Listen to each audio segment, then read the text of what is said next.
Hello, I'm Inky Willis. I'm author and illustrator of the Scribble Witch series, and I want to talk to you about how I come up with story ideas when I get a little bit stuck.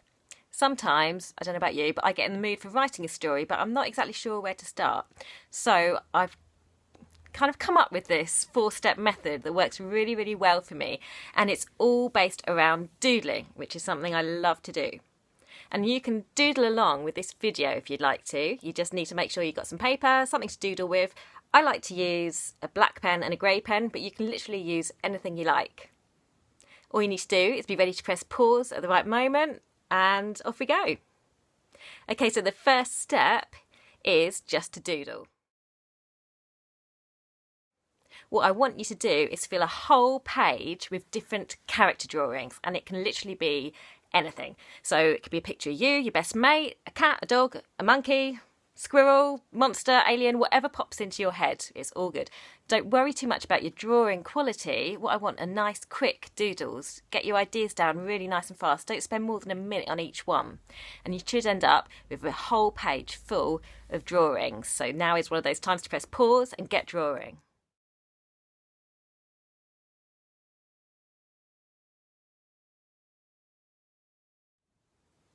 Okay, step 2.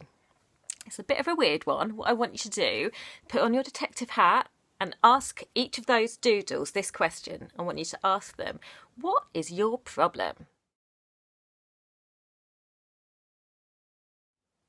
Imagine that your doodles are now talking to you and telling you all their issues, and as they speak to you, what I want you to do is just to make a little note next to them of what they might be thinking, what they might be saying, what their problems are. Don't worry about your spelling mistakes because they're just not important at this stage. So now is one of those moments to press pause and ask that question, what is your problem? And here are some of my examples. These are some of the problems that my doodles told me about.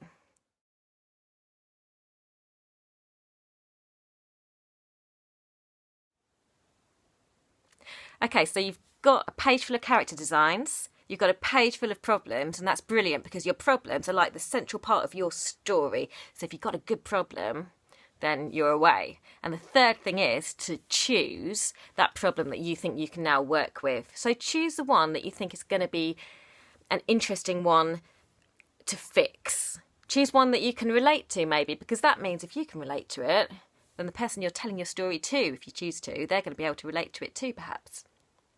So that's your third one. You just need to choose the one you like the best. Okay, and step 4. Right, this one sounds so much easier than it is, but you can do it, definitely. Step 4 is to fix that problem. So we don't want to fix it's like that, it's done, because that's not going to be too interesting in terms of storytelling, is it? So maybe think about sending your character on some kind of a journey or doing something that's going to enable them to have a bit of a change in their personality or in the way they think about the world. Maybe you can introduce another character to maybe help them look at things a bit differently. So have a think about that, because I think of all the stages, that's probably the trickiest. But once you've got that fix sorted for your problem, then you're away. You're ready to write your story or draw your story, however you like to tell your tales.